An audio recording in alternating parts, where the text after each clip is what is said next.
today we are going to talk about Princess Port Guides, the how, the when, and the why. Alrighty, so let's go ahead and get started.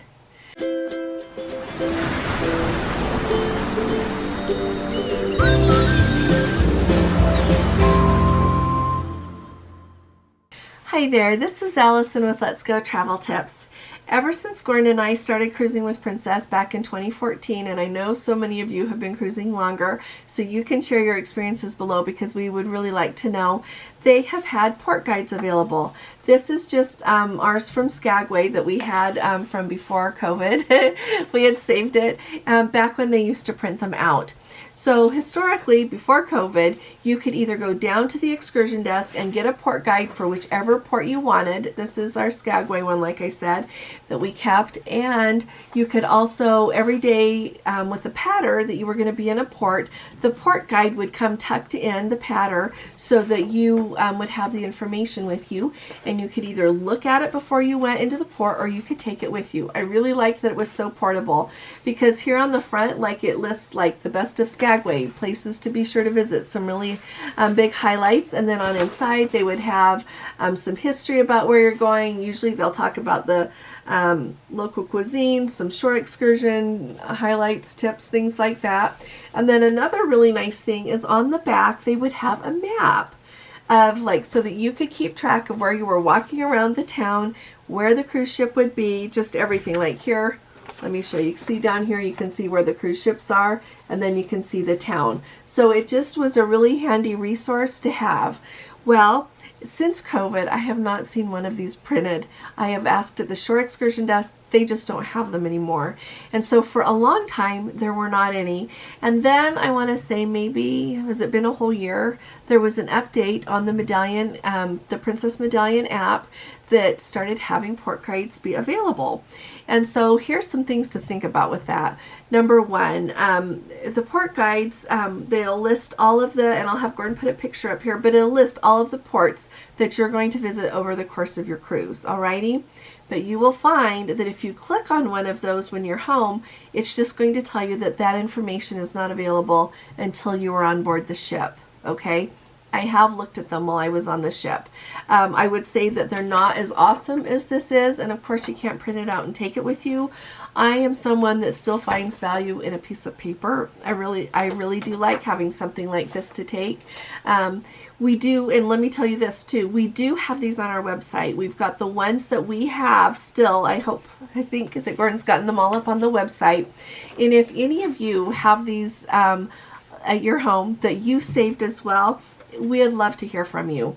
And you could just email them to us and we will put them up on our Facebook group if people want, but we'll definitely put them on our website so that they're a resource. We kind of do that with patters as well. So if you have been recently and you have a patter, a Princess schedule of events, we're happy to put that up as well because people like to look and see what's been going on a ship that they're going to go on recently, just to get an idea. It's just really fun to think about. But these port guides are really awesome. And so since they are not available now until you get on the ship, there are a few things that I've thought of that are really good. So first of all, well, good ideas, and I would like your ideas as well. So we all work together here. So underneath the video here, put your ideas on how to manage all of this too, since we don't get to have the printed copy and they're not available till we get online. So anytime we go anywhere, I always do research. I love Rick Steves' books. I like the Doreen Kindersley books about locations because they go so in depth with everything. Online is a good place to research. Really look places up and kind of know what you want to see before you go. That's a really good way to pick an excursion that you will like, or know if you even need an excursion, or if you want to hire someone to take you somewhere that the excursion isn't going, or that you want to go by yourself instead of managing a busload of people. Okay, sometimes that's why I pick my own excursion and have somebody just take Gordon and I, because you see so much more than managing that many people. The other thing that you can do is be familiar with the way maps work on your phone. So I know Gordon and I have iPhones. You can use Google Maps, you can use Apple Maps.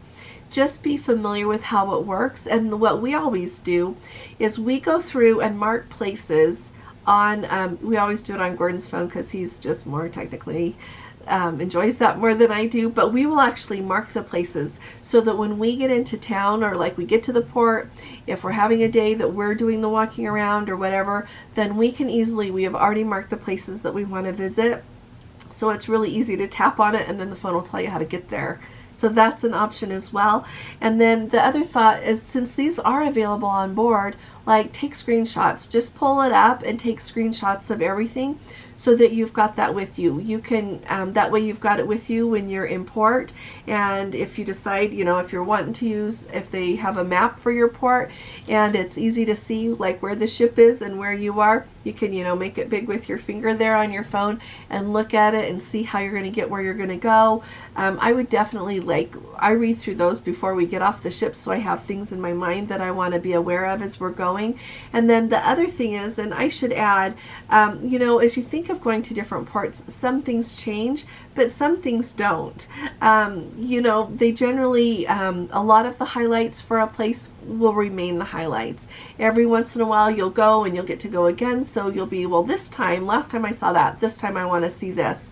And so if you want to, that's one of the reasons that I thought was a really good, why it would be great if people will share their port guides with us to put on the website, because you have like the best of Skagway. Like, those aren't going to change. You're going to, at least not for the foreseeable future, you're going to always have the White Pass and Yukon Railroad. You're going to have outdoor activities, the ones that are offered. It is like the Klondike Summit. It's been that way. That's its history. And so a lot of those things, you're going to be able to look at the port guides on our website and be able to gain a lot of knowledge that way.